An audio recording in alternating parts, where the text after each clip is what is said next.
Y estas son las tres carabelas, la Niña La Pinta y la Santa María. Muchas fueron las aventuras, los hombres enriquecidos en el descubrimiento de el nuevo continente. Mas pocas personas cuentan la realidad de lo que sucedió en la isla más brillante que ha tenido por siempre el Caribe, la isla de Cuba. Aquí están, aquí iré subiendo a continuación, uno por uno, las maravillas históricas, los hundimientos navales, las guerras, las conquistas, traiciones, muertes, barcos incendiados por doquier, hundimientos navales, tesoros perdidos en las profundidades de los mares, tesoros enterrados y ocultos en los litorales, en las playas, en las cavernas, en todos los lugares y rincones de la isla de Cuba, en toda la costa norte y toda la costa sur. El Caribe, nido y guarida de piratas. En estos capítulos que irán saliendo uno tras uno, a continuación les traeré la introducción a las exploraciones en el territorio de la península de Antillas. Y aquí contaré poco a poco la historia de un gran hombre, la historia del hombre más grande que tuvo la península de Antillas, y también la historia del hombre más mítico y polémico, William Astie, el pirata. Todo esto y mucho más, porque este es su canal, Tesoros e Historias. Mas, para comenzar a hablar de las exploraciones y los maravillosos trabajos realizados en la península de Antillas, no puedo dejar de mencionar y presentarles aquí al oráculo de Antillas, el más grande historiador historiográfico y licenciado en ciencias sociales, o sea, espeleólogo profesional, graduado en la Real Academia de La Habana, el señor Rafael Simón Guzmán Fonseca, uno de mis profesores en los estudios de espeleología y mi mentor en el municipio de Antillas, provincia de Holguín, región oriental de la maravillosa isla de Cuba. Cientos de galeones se desaparecieron en estas tierras, en las tierras que ocupaba William Astie, el pirata alemán. Y polémico no, pero el señor de los señores de la región norte de Holguín existió, con sus hijos en Bahamas, los cuales llevó para la isla de Cuba y compró esta propiedad que está demarcada en un círculo rojo. Esa toda era la inmensa hacienda de William Astie. Y sin más, démosle comienzo al primer capítulo del desarrollo de la expedición titulada Desde el Caracolillo hasta los Alfajores.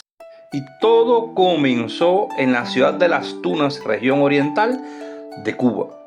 De mi grupo arqueológico Corsarios del Caribe, escogí 3 hombres: Jorge Luis Rondón, José Carlos Pérez Velázquez y Jordanis Pupo Rojas, quienes en horas de la madrugada del día 22 de abril del 2014, como antes cité, salimos de Las Tunas rumbo a Holguín y de Holguín rumbo a Antillas, llegando allí a las 10:15 de aquella mañana. Entramos por aquel camino que va rumbo al Ramón de Antillas y, como siempre lo hacíamos, llenamos las vasijas de agua, 20 litros en total, en la última casa sentido Canalito. La última casa era de una señora muy agradable, ya muy tratable la señora, y siempre nos permitía llenar todas las vasijas de agua en aquel lugar. Estoy marcando la casa de ella aquí en el mapa para que se tenga una referencia. Y luego que continuamos caminando sentido Canalito. Al llegar a Canalito, yo llevaba en plan llegar a la casa de mi amigo Jesús Aties, un guía de años, un guía fiable y confiable, un gran amigo, un gran explorador, un hombre serio, gente buena ese señor. Pero tuve la triste noticia de su fallecimiento, pues llegué a la casa de su nuera y de su hijo, y la nuera me informó, ¿verdad? Estábamos al día 22 y la nuera me informó que el próximo día 25 iba a ser 4 años que Jesús había fallecido. Yo le había orientado a los muchachos continuar camino unos 500 metros más al frente y cambiarse de ropa, pues aún andábamos con la ropa de salir y debíamos cambiarnos para la ropa verde y camuflaje, según el caso. Me reuní con ellos esa distancia más al frente, yo también me cambié de ropa y continuamos viaje. Debo decir que el camino de Canalito en aquellos tiempos era un pantano. Continuamos camino y al pasar por el estero de Canalito, por el paso del estero de Canalito, allí entramos a la izquierda y comenzamos a andar en aquellos potreros con algún ganado suelto y subiendo ya elevaciones. Alrededor de las 2 de la tarde tuvimos que hacer una breve parada y tomar un descanso, pues Jordanis Pupo no se sentía nada bien. Allí descansamos alrededor de 1 hora, comimos una merienda de un paniqueque y un vaso de refresco para cada uno. Debo decir que Jordani era normal que se sintiera así porque no estaba acostumbrado a este tipo de caminata y de trabajo. Además, él tiene un padecimiento de salud que allá por el capítulo 3 de esta serie voy a explicarlo, porque un poquito más adelante llegamos a una bifurcación de este camino y allí, debido a que yo no llevaba al guía Jesús Atie, cogí un camino o trillo equivocado.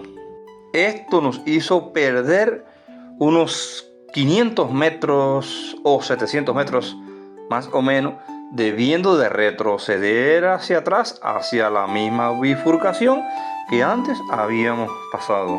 Al llegar por segunda vez a esta bifurcación, aprovechamos la ocasión para hacer allí un alto y realizar unas lecturas con el detector de larga distancia que estábamos utilizando en ese momento. Allí se obtuvo una lectura positiva a oro, rumbo al oeste, rumbo a Doloma. Más es importante que se diga que en ese mismo rumbo existe un complejo cavernario conocido como las cuevas mellizas. Es un lugar interesante porque en ese mismo lugar yo encontré en una ocasión una cueva tapada.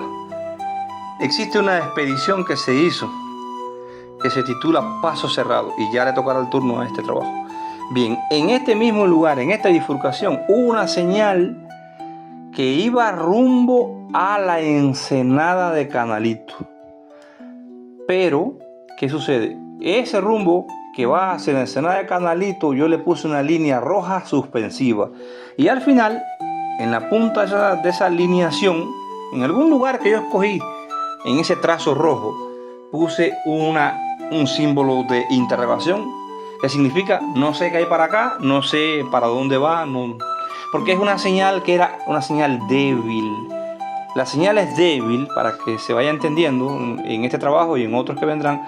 Las señales finas, los trazos finos, suspensivos, que terminan en un punto, en un signo de interrogación, significa que esa señal no fue perfectamente legible, no era fuerte y por tanto y demás no es algo importante, no es algo relevante. La registro para que se tenga conocimiento porque exploradores futuros pueden llegar hasta estos lugares y saber que hacia ese rumbo hubo algo que detectó el equipo, pero algo flojo, o muy lejos, o muy pequeñito es el objetivo, o está enterrado sumamente profundo y es pequeñito y no lo registra bien. Este equipo podía coger 2 kilómetros, 2 kilómetros y medio sin ningún tipo de problema.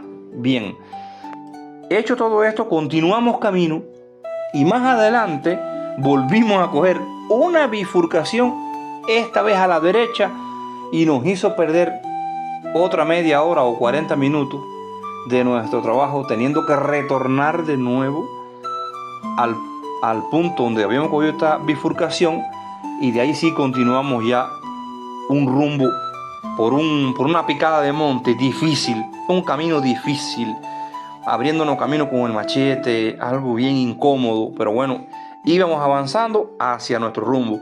Nuestro rumbo era ir rumbo a la Cueva de la Lechuza, atravesando ese monte, porque de haber seguido por aquella bifurcación del lado derecho, hacia lo lejos, hacia la distancia, ya se divisaba el faro. Y quienes conocemos la región de allí del Caracolillo, sabemos que en el faro hay un punto de guardacosta, un punto de control, y aunque no hacíamos nada ilegal ni nada prohibido, pero ahí los soldados que están allí y el oficial te hacen una investigación y te incomodan un poco y te hacen perder 2 o 3 horas sin necesidad ninguna. Por eso simplemente queríamos evitar aquel pase por el faro y seguimos nuestro rumbo como antes mencioné. Después de mucho, pero mucho andar por aquel trillo malo, que era antes una picada, un trillo abierto, pero que se había cerrado con los tiempos de las lluvias y los ciclones tropicales, y era a base de machete y sacrificio, andando y andando y andando, ya más o menos como a eso de las 4:30, de haber ido siguiendo aquel rumbo norte-noreste, más o menos los 20 grados, yo mandé a hacer un alto y allí abrimos un limpio, establecimos un campamento para hacer un almuerzo comida juntos, porque fue una sola comida que se hizo, descansar, tomar agua y allí pasar la noche, analizarlo todo y pasar la noche allí. Mientras que los muchachos, el compañero José Carlos Pérez Velázquez, que dicho sea de paso es el hombre más chiquito del grupo, pero es el más bravo, el más aguerrido, el más tenaz, el hombre que nunca me falló en ninguna tarea, en ninguna orientación. Un hombre que era capaz de hacer cualquier tipo de trabajo bajo cualquier circunstancia y bajo cualquier presión y situación. Ese señor José Carlos Pérez Velázquez, alias el Tati, es un titán de bronce. De manera que dejé al titán de bronce y a Jordanis Pupo Rojas organizando la estructura del campamento y tirando un toldo para dormir debajo de ese toldo, de esa lona, y no mojarnos, y Jorge Luis Rondón Pérez, capitán de exploraciones ya para la época, seguimos haciendo un trillo en el mismo rumbo que llevábamos, pudiendo alcanzar más o menos 700, 800 metros más al frente, y ya casi nos faltaban unos 200 metros para llegar al mar cuando decidimos parar y retornar. Es interesante que menciono lo siguiente. En el transcurso de esa exploración que hicimos Jorge Luis y yo hacia el mar para avanzar un poco y dejar un rumbo marcado por pedacitos de nylon blanco, se pueden apreciar algunas fotos con ellos allí. Habíamos avanzado unos 300 metros y un repentino estruendo, pero un estruendo fuerte, pero fuerte. Era un animal grande, pero muy grande, hacia nuestro lado derecho, dentro de aquel monte cerrado. En español se conoce como manigua. No sabemos qué fue aquel bicho, pero nosotros nos espantamos de aquel estruendo tan terrible. Por eso a ese lugar lo marqué con una estrella de 6 puntas y le puse el espanto, porque ahí nosotros nos espantamos con aquel espanto que nunca supimos lo que era. Fue como un animal grande, no era un venado, porque el venado deja el olor a venado, el chero. y no era venado. No sabemos qué era. Caminamos unos 150, 200 metros rumbo a ese sonido, de ese espanto, pero no encontramos ni rastro, ni olor, ni nada. Hasta hoy, aquel lugar se conoce entre nosotros como El Espanto y nunca supimos qué era. Continuamos para el campamento de regreso y llegamos al campamento y cogimos de nuevo el equipo e hicimos algunas lecturas. Las lecturas son las siguientes. La primera lectura, ella fue Sentido Doloma, de nuevo Sentido Doloma, y esta vez 250 grados oeste-suroeste. La señal fue a oro positivo. Debo destacar que esta señal que salió desde el otro lugar, ya desde el campamento número 1, pasó más o menos sobre las tal mencionadas cuevas mellizas, más o menos, pero también pasa por Doloma, y Doloma es un lugar que está premiado y ya le llegará el turno a esas historias. La otra señal positiva a oro que detectó el equipo fue rumbo 290 grados oeste-noroeste, y esta señal arrastraba consigo oro y también plata. Es interesante esto porque ahí donde está el círculo, que yo coloqué un círculo rojo en todas las lecturas, a cierta distancia más o menos, yo coloqué un círculo rojo y un trazo en blanco, oblicuo, significando que en ese trazo yo sé históricamente que hay algo importante, que ya lo visité en algún momento y por eso sé que existe algo por allí. Donde está ese trazo dentro del círculo oblicuo rojo, en esa región de ahí vivió un señor que tenía mucho dinero y que sabemos que dejó un entierro en oro y plata, y ese señor era padrastro de Jesús Atie, mi amigo que ya estaba muerto.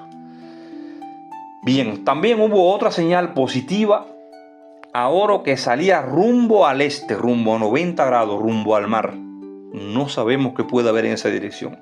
Hubo un par de señales, 2 señales, que no eran muy fuertes, eran señales débiles, están registradas con líneas suspensivas o discontinuas, color rojo, trazos finos, y al final tienen un signo de interrogación cada una, significando que eran débiles, no muy importantes, más señales al fin, ¿verdad? Una de estas se destaca un poquito más por encima porque va rumbo a la lechuza, y la lechuza, la cueva de la lechuza, sí tiene sus historias y sus cosas particulares, que ya hablaremos de esto en su momento. Y ahí Alejandro La Rana, un gran buzo de ahí de Antilla, amigo mío, una tremenda persona, ahí nosotros fuimos a sacar algo muy grande, ya le tocará el turno también a eso. Y bueno, las historias van caminando, vamos avanzando, subiendo los videos que tanto nos interesan conocer. Y resumiendo, este fue el informe, este primer capítulo de esta expedición desde el Caracolillo hasta los Alfajores. Primer día, primer capítulo. Estamos en el campamento número 1, prestos a descansar y a dormir. ¿Será que dormimos bien? ¿Será que conseguimos descansar tranquilos? ¿Qué habrá sucedido esta noche? En el capítulo número 2 continuaremos analizando y destacando todos los pormenores de esta primera expedición que duró 5 días. Y bueno, como siempre les digo, si le interesan estas y otras historias más, si le interesa la radiestesia, la detección y localización de tesoros, las piedras preciosas y mucho más, suscríbase a mi canal, dé un like, comente, que es muy importante porque YouTube ve los comentarios. Continuamos al frente. Mi canal es Tesoros e Historias, y estos son mis derroteros.